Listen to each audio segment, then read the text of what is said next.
Hey! In this video, we're going to be talking about custom fields. I love custom fields. They're amazing. In Ontraport, how we get there is come under the contact screen, click the settings, and click field editor. This will bring you to the contact fields screen where you can add a field. You can also scroll down and add a new section. It's going to be called sample. Let me see, demo, custom fields. Okay, and you can give it a name, and then you can add a field.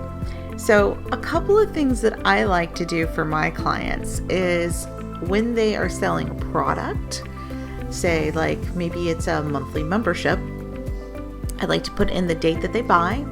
And then I also like to make a custom field for the last billing date for that product.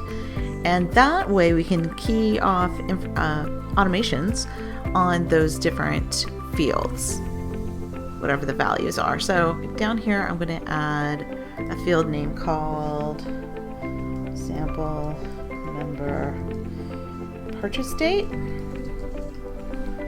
And I'm going to choose the field type. I'm going to scroll up to find date. There's also date and time. For these particular things, I just need the date. The time doesn't matter. But you can see that we've got a whole lot of choices here. The color refers to if you're color coding a custom view for clients that are going through maybe a sales process. So that's in a video in my course called Virtually Automate. I show you all of that. But we do have, list selections, numeric prices, related object data, and rich text, and all these different ones. But we're going to choose date for this sample. And then I'm also going to put in one called sample member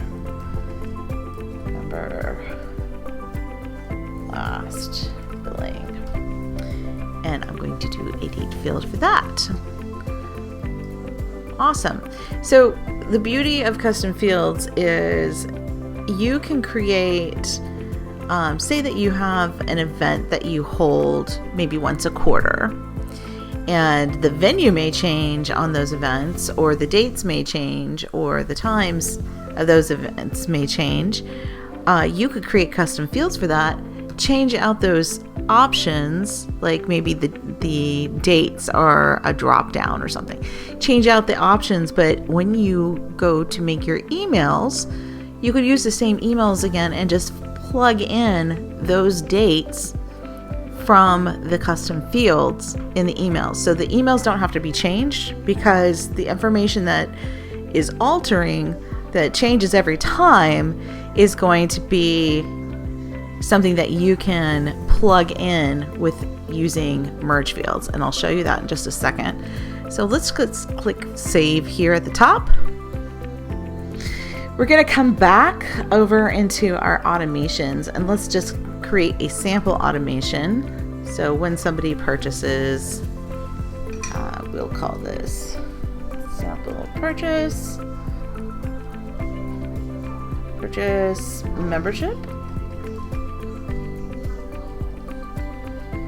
And let's say they fill out a form, and I'm just going to do checkout form. I probably have one in here. I'm going to do this checkout, and it's successful. And then, I would put all the things that I would want to do under this membership, like add a tag, send them a welcome email. But what I want to do for the custom field part, I'm going to update the contact record. I'm going to choose the member purchase date and set that to not a date, but today. Hold on, I hit the wrong thing there. Set that to today.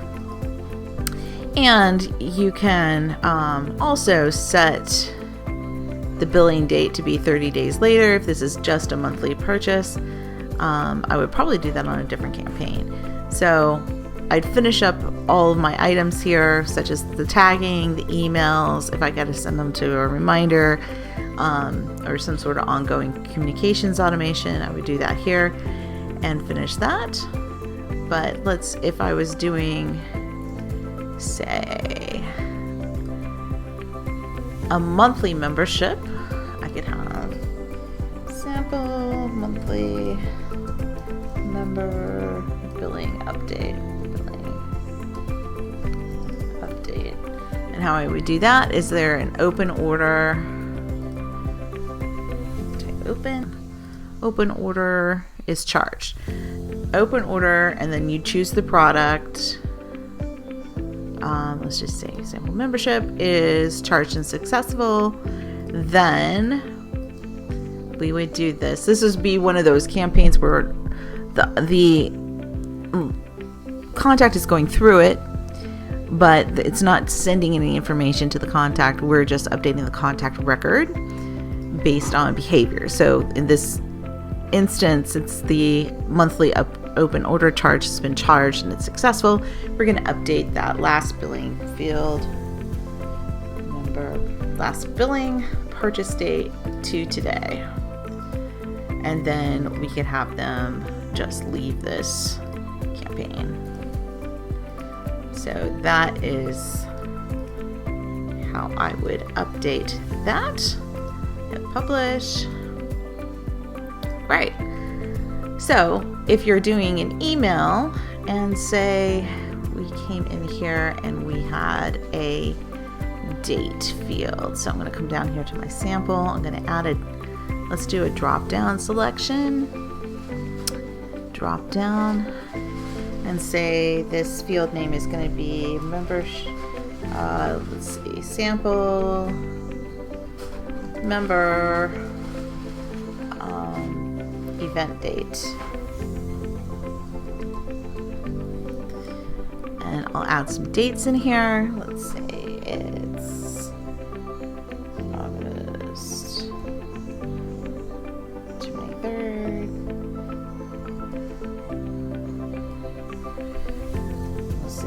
July 15th, and let's do a June one, June 22nd. Okay, great.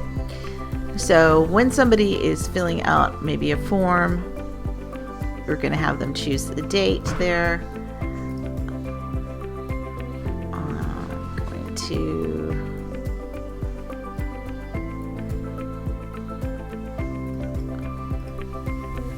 copy this testing form. All right. We're going to do a quick form here, form field, say contacts, okay, and then I'll do date. No, it's event. So obviously I fill out some more details here, like maybe their email address. We'll do first name, email, and then we'll put in some text and say, awesome, please choose what date you'd like to attend our live event. All right. So I'm just doing this very quickly. Oh, no, I don't need any more fields. I need a submit button. There we go. And we'll call this member event. All right. Publish. Member event. Let's just say demo membership. And I'm just going to pick the pages and then we'll do event sign up. Okay. Great. All right, so I've published my page here. You see that I'm in my Sandbox account. As a consultant, I get a Sandbox account, so that's what I'm working in. But we do have the dates here of their member event. And then if we come back over here and create a quick email, do demo email, where I'm just going to edit this real quick and just put in that date field. Welcome to your membership. Let's just put it in. We'll see you. We'll say this. We will see you on. We're going to insert the merge field for event, sample event.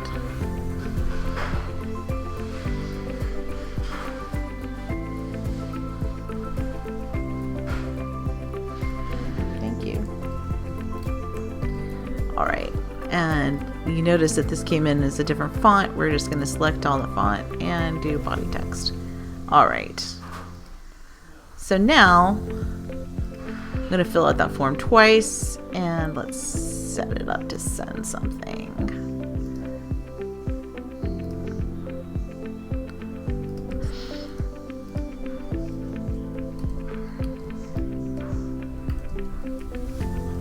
Date. All right, so we're going to say when they fill out that form, I did copy of test form. All right, here we go. And then we're going to send this email, and that was the demo email. Demo email, and wait. So I'm going to fill out this form twice, and we will just kind of hook this up here, and so I can publish. So you'll notice on all of my campaigns, I pretty much always start with I ignore this, and then I just attach it to whatever it needs to be. Sometimes I don't want people to be automatically added to this automation. Like, I want them to pay for whatever the program is and be on the checkout form. So I will put like a wait step here and a stop step, like these two items would be under here. But for the most part, I generally just do this goes to step. All right, so let's go fill out the form twice. Julia 1, 2, and then I'll say Julia dot test 1 at innerspacemarketing.com, and we'll choose July 15th for this one for Julia 1. It's just going to the generic thank you page, and I'm going to go back. I'm going to fill it out Julia 2 or 3, test 3, and then I'll pick that one to be August 3rd. Okay, so you can see here that Julia 1, I chose July 15th, and that's showing up on the date here. And then I sent the same email to Julia 3, and I had picked August 23rd. So that is the power of merge fields, friends. So don't be afraid to create your own custom fields. Write those emails once, plug in the parts that need to be switched out, and go for it. So you could use this to answers to a form. If you specialize in coaching, you could ask some open-ended questions and have their answers appear in the email. Remember when you told me that you were concerned about this, and put in their whole paragraph? And then I'm so delighted to offer you this amazing coaching package, and then all the details, that kind of thing. So you could do it for follow-up assessments with clients. You could do it for a whole lot of different things. It's great for live events. It's great for memberships, because maybe you change out the theme every month. You could plop that in there. I use it for our Zoom password and on a couple of different memberships sites that I manage. We do an update Zoom password. We change the Zoom link is always the same for members, but the password to get in changes every month. That way it's protected, and someone who has canceled their membership is not allowed to get into the Zoom room for that next month's calls. So there's a lot of different ways that you can use this. I hope you will take your custom fields, build them to suit your needs. That's exactly what I teach in my course, Virtually Automate, and I would love for you to be a part of that. If you're interested, I will have the link below in the description. Thank you so much.